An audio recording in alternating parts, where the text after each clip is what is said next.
Meeting to order. We have a quorum. This is a meeting for budget discussion, so I'll turn it over to Dan and Lori. If you don't mind, and I know it's a little uncomfortable for the two on the end, but if you don't mind looking over at the at Elmo here,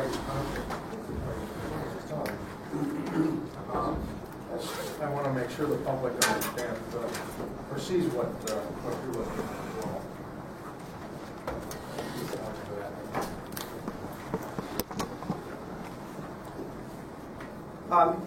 You received the budget document that shows all of the various funds of the city in your packet. I just want to go over, once we get the machine going here, a few of the highlights. And you have this stuff, but I want to make sure that the public sees it.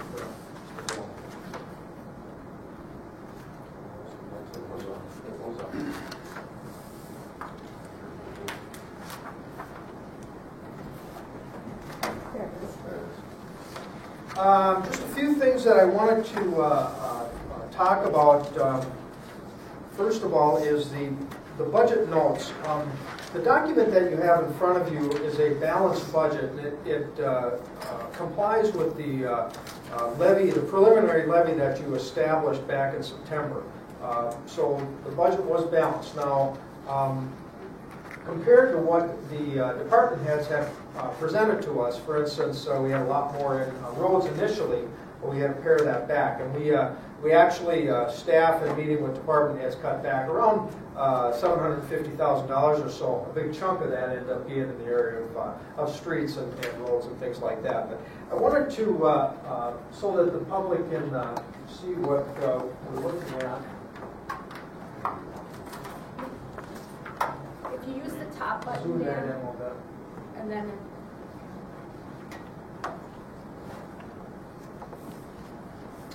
Get it as near as we can. But I wanted to go over a few things, kind of as a start out of the budget document. LGA, you see an increase of about $45,900 for a total of almost $2.5 million. Local government aid represents about 50.5% of our general fund budget, a very important revenue piece to the city. I know there's can be a discussion that you got to get rid of LGA and cities shouldn't receive LGA, but you know, when it represents 50% of your budget, if you put a hole like that in your budget, you've got massive tax increases. So local government aid is a revenue sharing program established in the 70s, and I think you're aware of that. It's to try to equalize taxes and tax rates throughout the state so that the metropolitan area doesn't have all of the revenue and wealth, and then greater Minnesota has less or none. And there's a needs formula based on that, and obviously the city has a pretty high need. In the area of personnel, we have an allocation for salary and benefits adjustments for unsettled union contracts. Those are included in your general fund contingency. There's an allocation currently in the 2014 budget for that, and as soon as the final contract is settled, that's in the Local 49 in the street department and some of our utility departments, once those employees settle, we'll reallocate all of that funding out. I think we have all the contracts then would be all settled for 2015, right? Or do we have any that are open? I think they're all settled. police is open. Yeah, police is open now. Yeah. We're hoping to have that settled yet 2014. And there's also a $15,000 dollar amount budgeted for pay equity study. We talked about that. It was part of the union contract settlement with Local 49 to do a pay equity study for the city that is in the mayor and council professional services area. So we did include a budget allocation for that. That would include all employees in the city, not just the Local 49 people. Under staffing, at your last meeting, you talked about getting away from the current contracted city administrator and go to a full-time city administrator position. We're allocating between wages and benefits somewhere between $120,000 and $135,000 annually. Currently in the budget, there's $45,000 for my position. So you'd have to add about $90,000. This amount is not included in the budget document you have. as well as the city administrator search. We're going to be talking about that under at the work session this evening. And the administrator search can run all the way from $7,000 up to about $30,000. Now, Safety and Associates did your last search. I think when your last full-time city administrator was hired, and they charged about $25,000. And we can talk about that further, either now or in your work session. We certainly will have a discussion in your work session on how you'd like us to handle that. Under staffing, there is no summer help for streets in the budget proposal. There's one summer help person for Maple Island Park in the budget proposal, and we have one additional full-time police officer included in the budget, and that's to take care of nuisances, for instance, blight, weeds, cleanup of the community.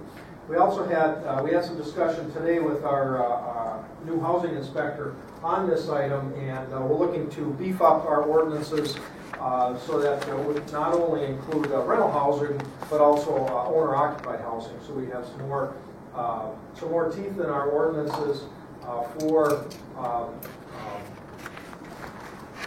beautifying the community. This officer, the main purpose of this is to try to get that done.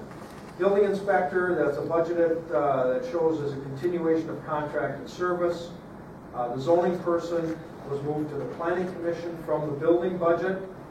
That is a contracted person.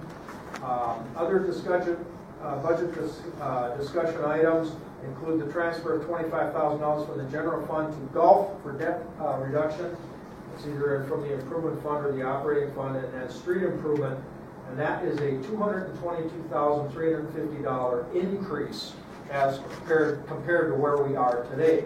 So a pretty substantial increase that is in your budget at this time. Now, if you do something with the full-time administrator, that may be an area you look at, or you cut some other things. That might be in the budget either on this sheet or not on this sheet, I don't know. So to move ahead with the administrator, now that's the annual salary, benefit and salary as well. Now if you hire someone, let's say mid-year or a quarter of the way into the year, obviously you're saving on that amount, although you may or may not have the contracted person in place as well. Coalition of Greater Minnesota Cities dues, that's included in the mayor and council budget. Coalition of Greater Minnesota Cities, one of the main things that they lobby for every year is local government aid. So as part of that $45,900 increase in local government aid, a lot of that can be attributed to the lobbying efforts by the Coalition of Greater Minnesota Cities. The Belle Prairie annexation, the tax reimbursement of $25,000 to the township, that's in the mayor and council budget. 2015 is the final year for that allocation. That was part of the orderly annexation agreement that was made back a number of years ago. And then agency funding requests, I'm going to put that sheet up in a second. And then wastewater, a portion of the debt service there is paid by reserves. Now, let's just touch on debt service since that was brought up in that slide. The LGA recap, you've probably seen this information earlier. It was part of the levy information that we talked to you about back in September.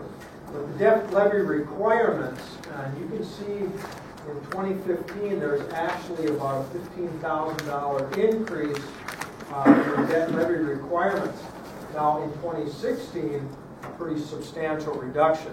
Now that obviously depends on how much debt you issue between now and that point, but if all things remaining equal, the 2016 amounts, you can see a couple $100,000 reduction there. So 2016 sees either a levy reduction, tax rate reduction, or you can beef up some of the areas that have been requested, like do more streets or some other areas like that. We talked, one of the items, the bullet points on that earlier one was the agency funding requests. This is the, from 2008, the request from Community Services, Friends of the Zoo, with another zoo contract, Initiative Foundation, and the Humane Society. The biggest adjustment here being requested is in the Humane Society. As you can see, making a request from $25,000 to $65,000. We have invited Marnita and Rose for the Humane Society. We invited them to the work session for tomorrow night. So they will be here to discuss their proposal. The zoo is requesting some additional funding from the Crafting Trust. They did not request an increase from the city's budget for 2015, but they are going to be making a request from the Crafting Trust. Okay. And community services providing the rec programs for the community, $1,000 increase. But this is the big one, and Rose will be here tomorrow to discuss where that's at. Now, that amount is included. That amount is included in the budget. When I most recently spoke with Rose, they were notified by the county that the county is going to provide some additional funding to them, so then that will reduce the amount of the request to us. So she'll have a more substantial request tomorrow. But it's Crafty Trust, is that just interest or is that principal? No interest, they're requesting. just interest. I've got a. You also received in your packet the capital improvement plan. It's a very busy spreadsheet for you, and I just wanted to just note that what we try to do is try to equalize or spread out our capital requests as equally as we can over the years. It's hard to see that. You can also see where the funding is proposed to come from. Either we got a park improvement fund or equipment fund. The majority here is in the equipment fund, and included in your budget proposal is a request of $400,000 into the equipment fund. And that's pretty consistent with last year. I think it's $1,000 more than last year. But on the bottom line here, you can see where we're trying to.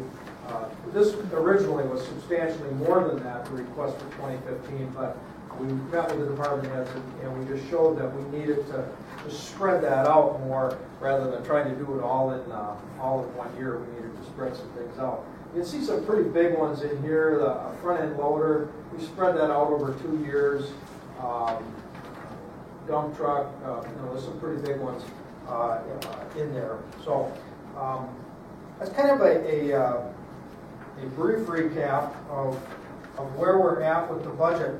I just wanted to mention we do have meetings scheduled for today, tomorrow, and Wednesday. I will not be able to attend on Wednesday.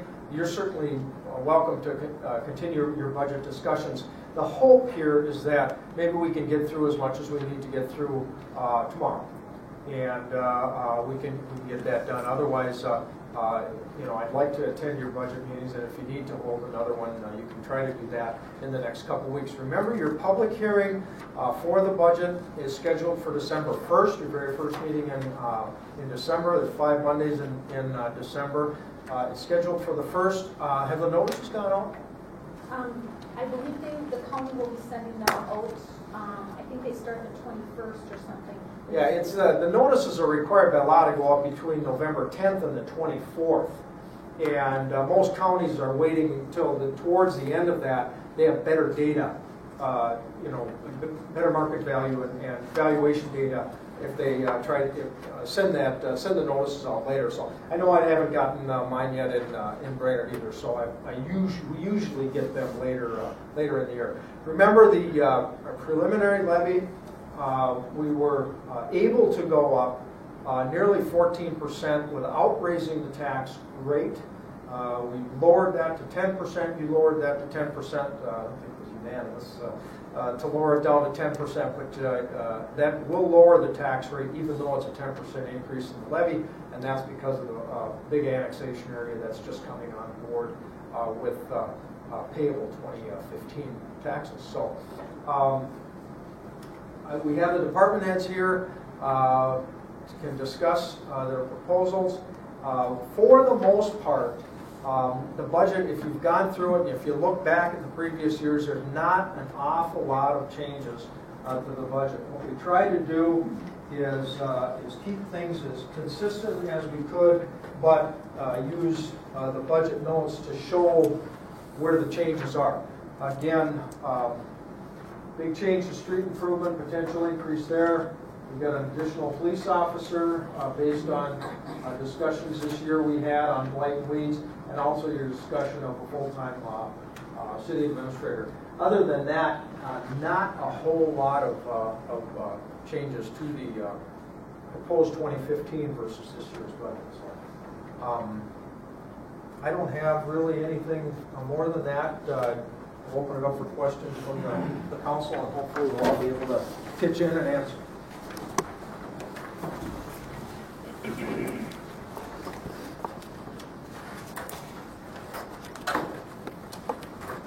If you'd like to go through any specifics of the budget document, we'd be happy to go through those and try to answer any questions that you might have. Well, I think one of the biggest things here is the city administrator that we're looking at. I know right now, I don't know how many hours are you putting in, Dan, usually a week? You know, the hourly amount went up, and actually I'm putting in less hours than I was. I'm usually doing about 4 hours a day, 4 days a week. So it's around, 15, 16, 17 hours.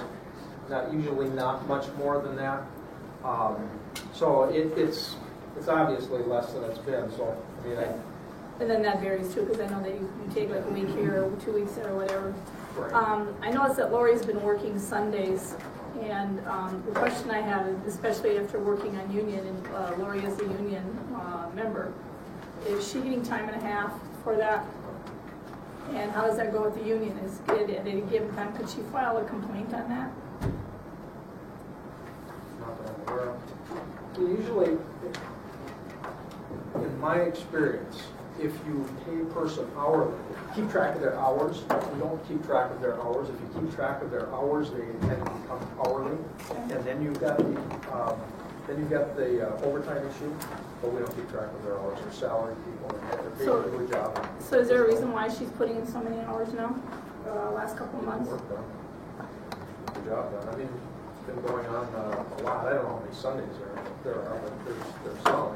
So she's still being part of your duties as administrative duties? I think it's mostly financial that I know.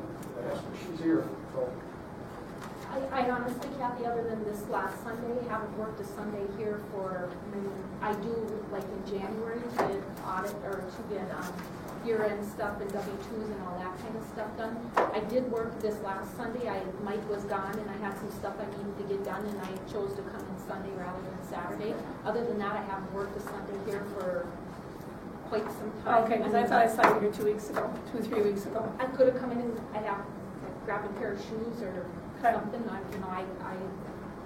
Okay, well, I'm just trying to figure out, how much, you are putting in. My hours this year, my overtime hours, or the extra hours, if you want to call it that, this year are much less than they've been probably over the last 10 years. I'm not putting in as many hours as I used to. Like when Rich was here and things were busier, I put in way more hours. So I'm not putting in, even though I've worked extra hours, not nearly as many as I have been.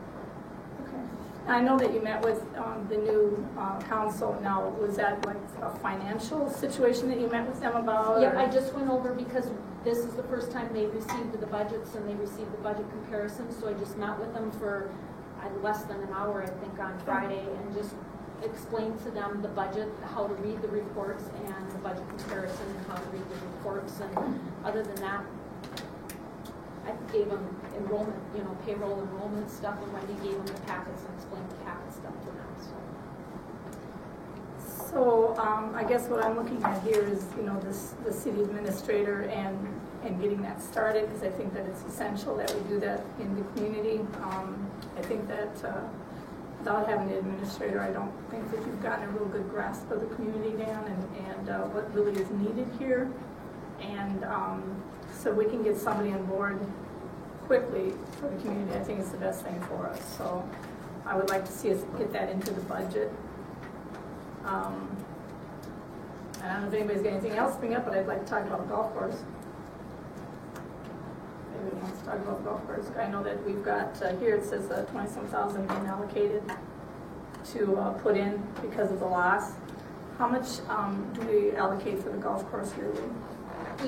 This 2014 is the first year that the city council decided to give anything to the golf course. So in 2014, we did 25,000. I think that shows on page.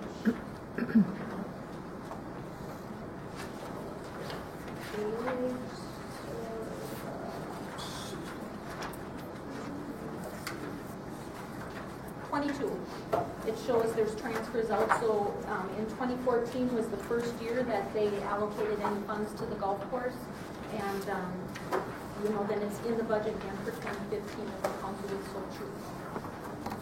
All right. Did And we vote on that in 2014? It was a part of it was voted on in 2013 as part of the 2014 budget. That was covering any deficiencies that they might have at the end of the year. It was not necessarily a $25,000 gift to them, it was to cover any deficiencies that they had. so we put about, what, $400,000 into the golf course each year? I'm sorry, what, Kathy? About $400,000 goes into the golf course each year. Their revenues, they bring revenues in of, I only have 2013's handy. In 2013, it was $385,000 in revenue. As of October, they're at $382. They'll probably be close to $390, $395. They'll have a little bit of revenue coming in that November and December.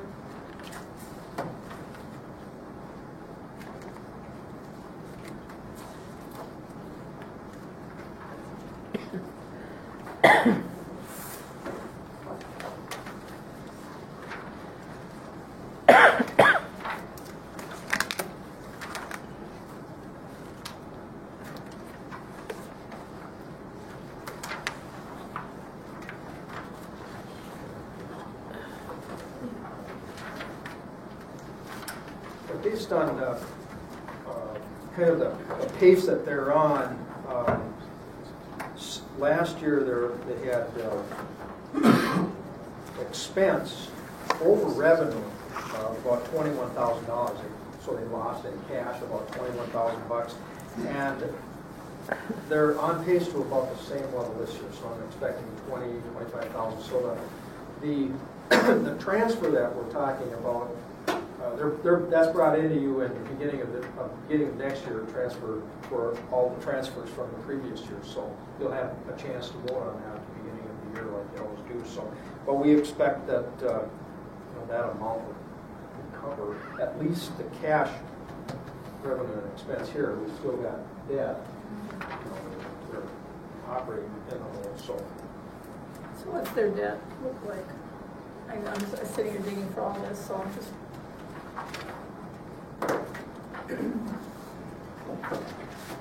So as of October 31st, their improvement fund is $191,000 in the red, and their operating fund is $281. So what is that? Close to $500,000 in the red. 74.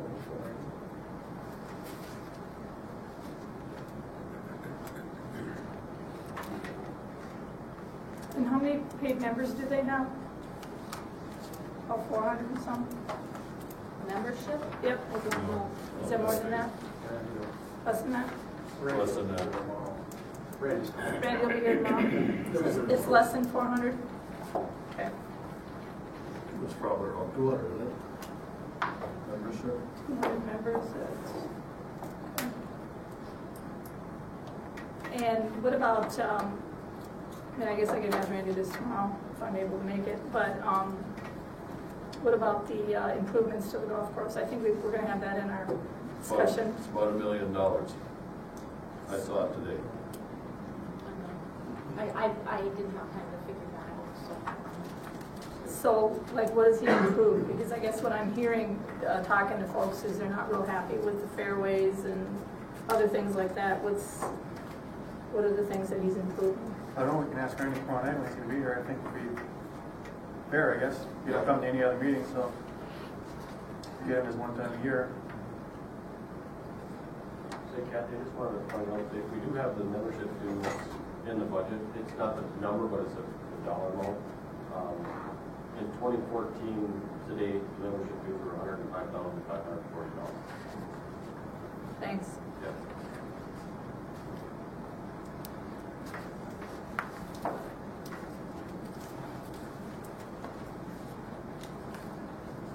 Now, did we go through this golf course thing earlier in the year and we decided that it was worth its while for the community? This, And that it probably was going to cost us some money to continue to operate it? And Dan, I don't know, maybe you know the answer to this, maybe you don't. Other municipal golf courses, I know that there's been a lot of closing around the state, and it's probably because they're not big money generators and you have to make that decision. No, I had that information, and I should put it up on the board, the numbers of golf courses that were actually making money versus the ones that aren't. The vast majority that aren't making money.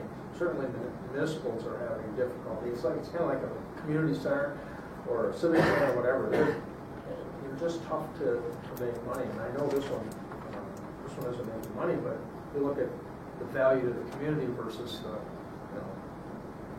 facility, you can't get rid of it. So. Well, when you got 8,000 plus people, are all of them seeing that as a value to the community, or is it just the 200 plus members? You And gotta look at all the people that come there, the green fees that are paid too, besides. Well, if you got So $100,000 in membership fees, where's, What we was had the green fees? 390,000 in income. like your room fees are, one second, $70,474 in room fees. So that brings a lot of different people in too. Well, Take look how many $40 people, around. then look how many It's people. 20 some dollars around, $30 around, depends on if they play 9 or 18, And people use the restaurant that don't use the golf course. you bet. Still have to look at the benefit overall. How many people are we actually bringing in for green fees? What kind of economic boost does it give the community? And what the numbers, and we should be able to see a little better. And when Randy comes, that's probably a good time to talk to him about things like that. How long can it continue? Do we keep a golf course going versus fixing streets? I mean, you have to weigh the balances, so I guess I'd like to talk to Randy a little bit more here. well, especially when we're looking at the, the administrator potentially being 120,000, 130,000, and we're going to put more into the golf course. potentially. 21,000 and more into the golf course. Well, we could take that money and put it into a city administrator.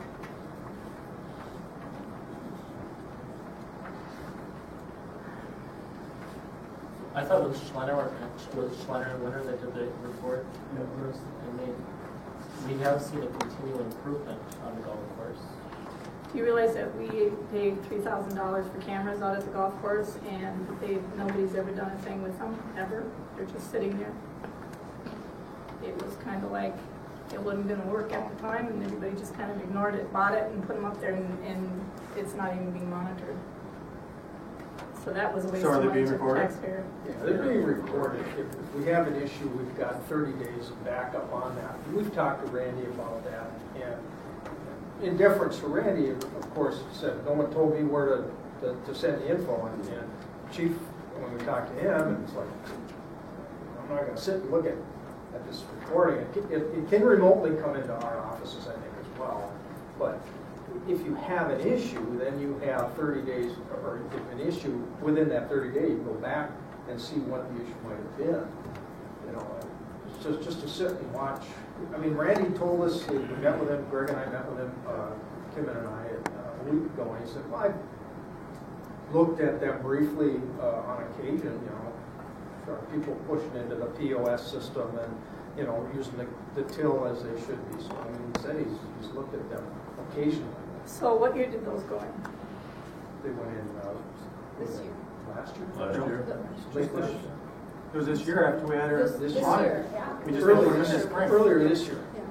Because that was one of the things the Schwenner Runner suggested, is we put cameras in out there with the POS system and get that real up to date. It's Before the just, season started this It was year. earlier this year. So then when they had the break-in, those wouldn't have been going in 2012. Oh, break down in 2012.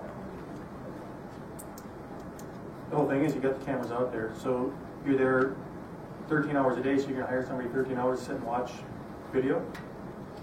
Well, they The could, cameras? we could try to hook them up into the police department and make it more usable. Then put someone in the police department's got to sit and watch it. But Well, just, not- just having a camera there is a Deterrent to the sales. 97%. We probably have 40 of them in Coburn's, and we don't have anybody monitoring them. They're used, you look back at them, you don't view them while they're going on. And we put them into business, I own downtown for $4,500, and we estimated that within 6 months, we realized that $4,500 back just by deterrence. We solved the crime, the ones at Coburn's, we, for slips and falls, for break-ins, people passing through, theft, just a lot of reasons. And that $4,500, or whatever we paid for the golf course one, that's a one-time payment. You can, they may have paid for themselves already, I don't know. So we've got Randy monitoring the cameras out at the golf course. He has looked at them. What's the status, Greg? Where are they? They're still at the golf We're course. still at the golf course. I've had discussions with Greg Shermers if we want to have them remotely somewhere else. Right now, they have 30 days of storage at the golf course. So, I mean, if there's any sort of issue, let us know. We can go and view those tapes themselves, whether it's with an employee at the golf course or with somebody else. We can go and view those tapes to see what the incident actually occurred at the time. There would be an expense if we wanted to get them remotely, to get them to the PD or to City Hall or anything like that. But I have talked to Greg, and that is a possibility, but again, there would be an expense to get them moved to another location. So what was the purpose of us putting the cameras out there for? I mean, as a reminder to me, was the purpose was because we wanted what was being monitored and who was supposed to be checking into these cameras and how often and what exactly are we looking for? That was before my time, but I was suspecting it was because there was that theft out at the golf course. Just to make sure that if anything like that happens again, we can view, see what happened, who the individual was, and then take action at that point. So at this point, you just don't automatically just kind of go out there every now and then and look at it. You're just going to wait to see if something happens and then you look at it. Is That's that- the way most of those cameras work. And they're dated, right? So you don't have to look at 30 days worth of filming it, so you can pinpoint it. And so it's not bad. Dan, correct me if I'm wrong, but wasn't there an auditor's Request. Yeah. Yes. auditor recommend? Yes, that's what it was. It had nothing to do with that $800 theft. No. It was because we're losing money at the golf course and the cameras were placed out there to keep an eye on They suggested it be put it. in place to keep an eye on the place. And I would recommend that we not have any staff member keeping an eye on the camera versus somebody out of that environment doing it. I have access. We have 4 people at my store that have access, including the front end manager, the assistant manager, and another manager. And you put people in place that can do the job. And I don't know where we're going with this, but staff has to monitor it. Randy's responsible for that place. He's the one that should get called on the carpet if there's anything wrong. So he should be monitoring it, make sure everybody's using the point of sale, like I believe Dan said or somebody said. That's what they're there for, and then they're there for a look back. If there's money missing, you put people in charge for a reason. Well, and I just think we need to have somebody else, per se the city administrator or Greg's position, looking at it to make sure that it's, everything is up and up. I mean, I think that city council needs to put some kind of a policy in place and make it, knowing what exactly the process is out there instead of putting in a $3,000 camera system and it just sits out there and nobody knows what's going on with it. I think we know what's going on with it. I don't think we do. Well, it's just an opinion, so I think it's, we get the name. What else? Got anything else we want to talk about?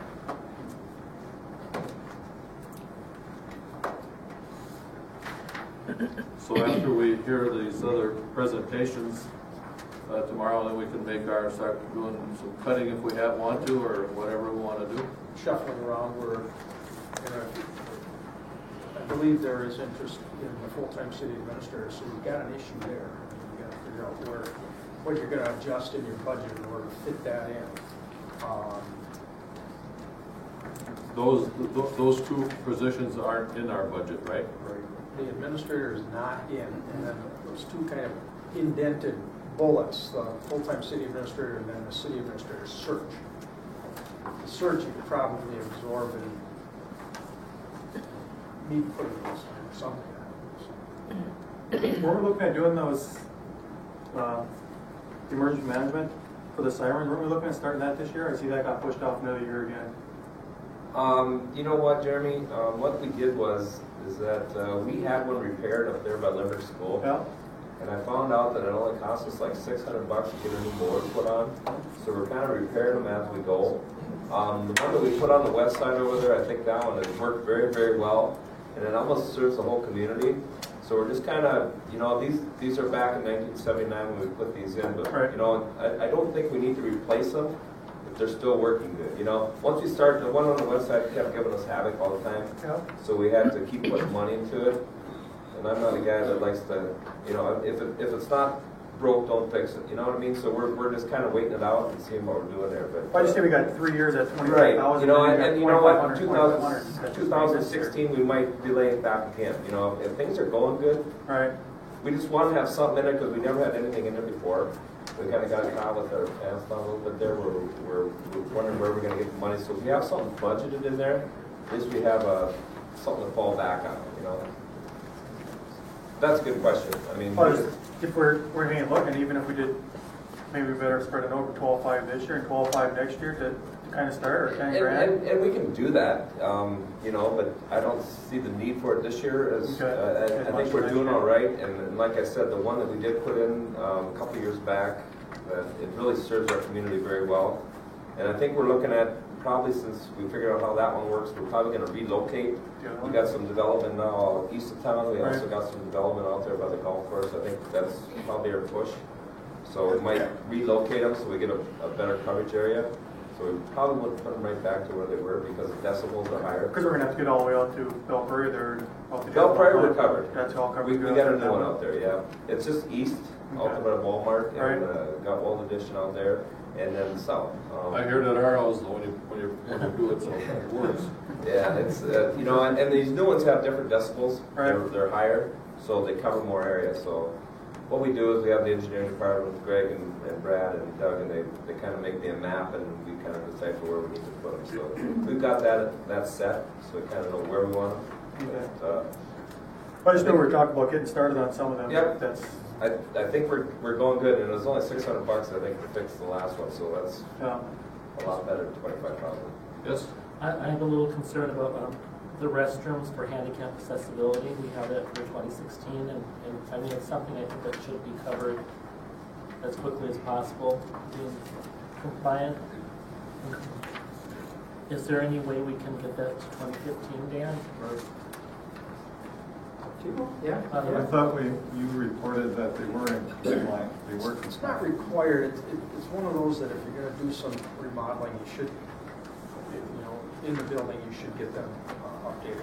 We've got a couple of things that we're doing outside. We got some sidewalk things that we've got to get done as well.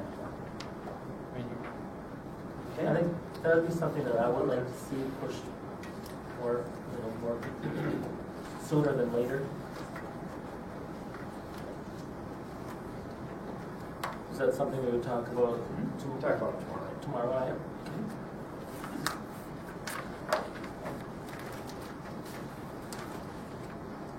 We handed out to you the options for the utility rates. Maybe Lori can go through those. So the page one is the options for water sewer rate increases for 2015. It shows the front page is the water, what 2013 is, what 2014 is, and then 3 options for 2015. And then below that is just kind of a recap of you know, where people are falling as far as usage goes. You can see most of our water usage is from that 1 to 5,000 gallon range, with 1,459 customers. And then in the 5 to 10,000 gallon range is about 600. If you flip over to page 2, it's kind of a recap of what our current rates are at different amounts of water being used, and then some of our multiple units, if they have 8 units or 24 units or whatever. So this shows what their current water billing is, and then if we do the increases, options A, B, or C, what their rate would be and the percent increase would be. If you turn over to page 3, that's on the sewer. It gives some history of what our flat fee is for sewer, what the per 1,000 gallon dollar charge is for sewer. Again, then we have options for 2015 of either a 4 or a 5%, and then it shows on the bottom what the increases are for that. Flip over to page 4. This would give you the water and sewer combined, and we use options A, B, and C for water. The 2014 rates are listed on the left-hand side. So then the 2015 rates, option A, B, or C, and then with a 4 or a 5% sewer increase. In discussion, we're kind of leaning towards option C with a 5% sewer increase. You can see that it kind of has a more equal increase, if you will, throughout for everybody. The option B that's something we can look at as well, but increasing the minimum a little more and then decreasing the steps actually provides more revenue to the city because we get those increases in that flat fee right off the bat, and it's not based so much on consumption. And then on page 5, it just kind of gives you an idea. This is easier to do for sewer than it is for water. And I know we've talked about this, but you know, when we increase water rates, 2 or 3 or 4%, and we increase sewer rates 4 or 5%, that doesn't necessarily provide us with that much of a revenue increase.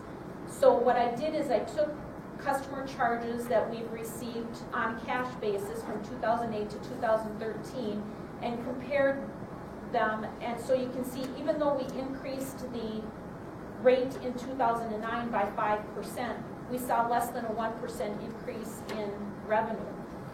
And in 2010, we increased sewer rates by 5%, but we saw a 1.14% increase in revenue.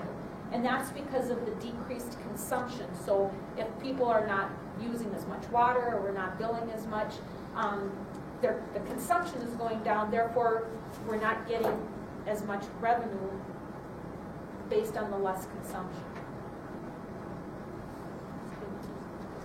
And then on the bottom of that is, just so you have an idea, it shows what our operating cash is. It shows what the debt that we're paying from reserves from 2008 through 2013. So we're not cash flowing in the wastewater, so we're paying some of our debt out of reserves. And then we still have negative cash at the end of the year when you factor in the debt that we're paying out of the reserves. So I guess what I'm trying to show there is that there is a need for those increases. We aren't, just pulling it out of the air and saying, this is what we'd like to see. Did the ethanol plant have anything to do with any of these?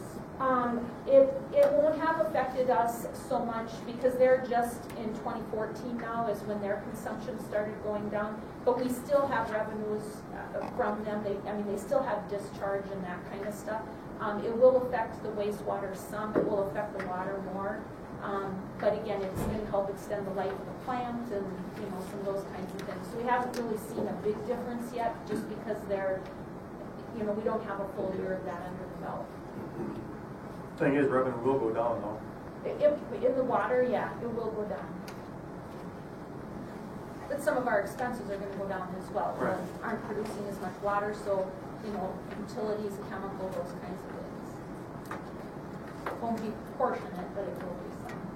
Another thing to point out, as you're thinking through your if you look back at our capital improvement plans, we've got roughly $11 million worth of work projected as a wastewater plant and about $9 million as the water plant. So, and that's in 8 years or so, but we've got some big ticket items that are coming up for both of those two plants that we can consider this year.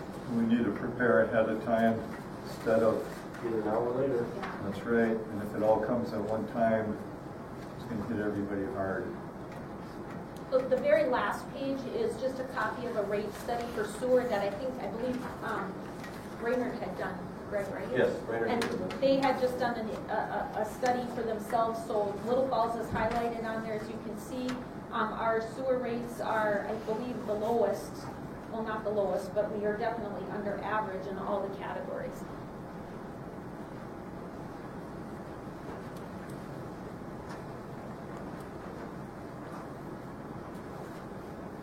So we will, at some point need direction from the council too, as far as what they want to see with the rates, so we can, we would typically vote on that resolution the first meeting in December as well.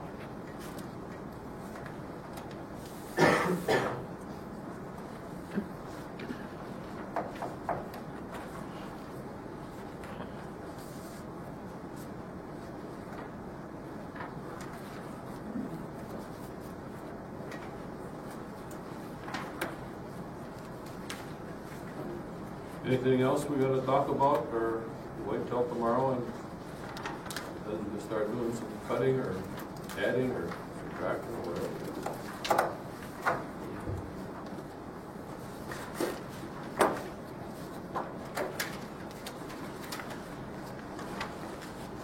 We generally let people that are planning on coming to the work session, let them know that we'll probably be starting around 6 o'clock with that, so we've got 13 minutes if you want to talk any more about the budget, or if you want to take a 10-minute break, or whatever you would like to do. Before you get started, move around on the budget. I see someone from the school district is here. Discussion on their rules and regs for their access, public access to education.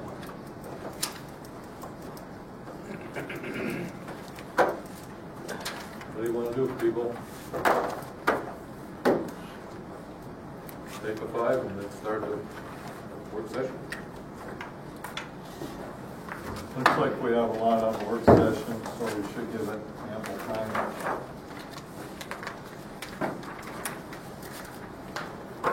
And we will adjourn the budget meeting till tomorrow. At 5 o'clock.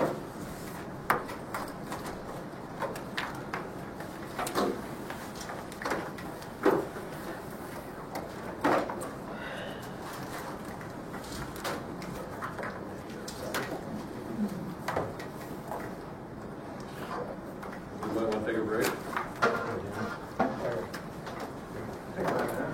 Take 5 minutes.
No, maybe on the phone.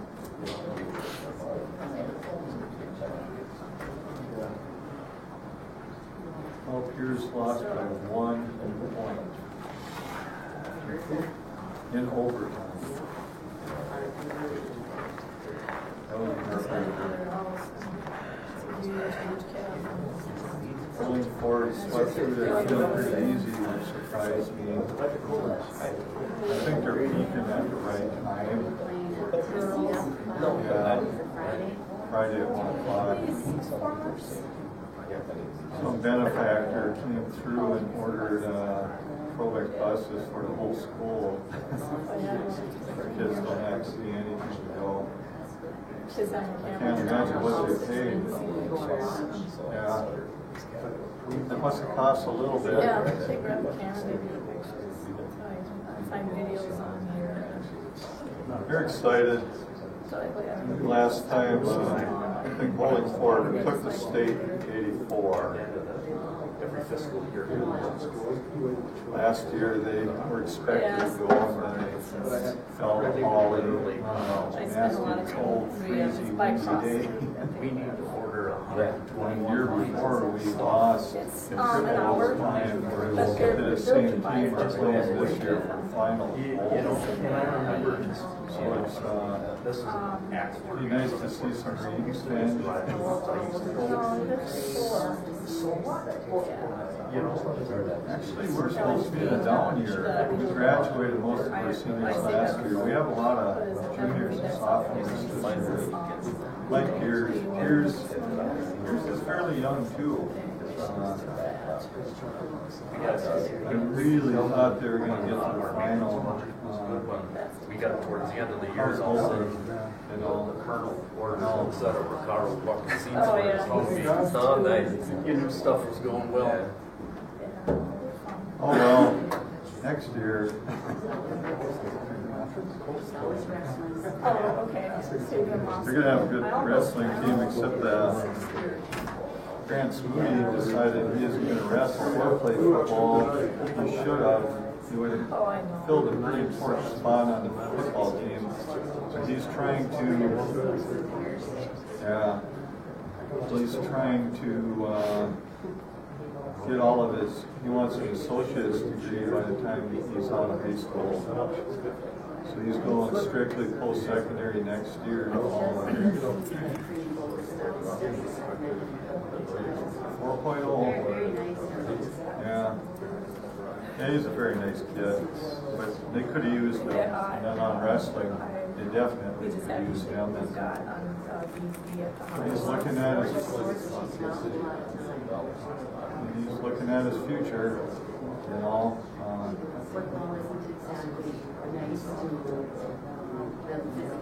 My son had to go through a reconstructive knee surgery because of it, which will affect him the rest of his life, you know. Yeah.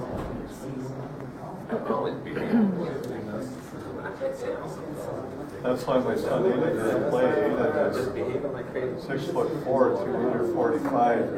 He should have played last year. He didn't want to break his knee. He did track and field. They actually did. He didn't play football last year. Yeah. Yeah, it is. And when he saw his brother go through it, he didn't want to. No, I know, it's so sad. But this has been for years.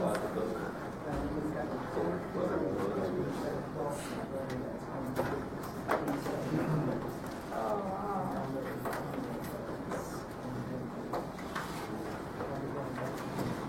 Oh, it's sad.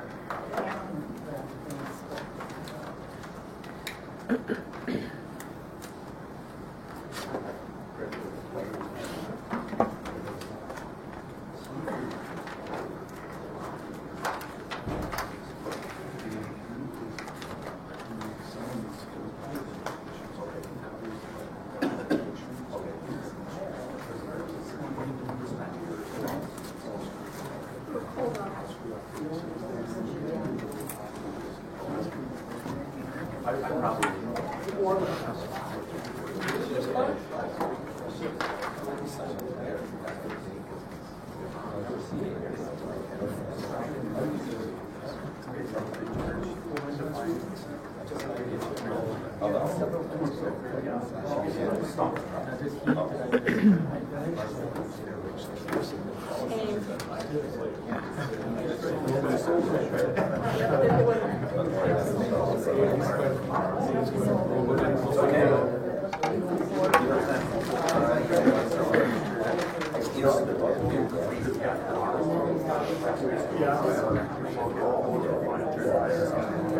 Oh, yeah, it's coming. Yeah.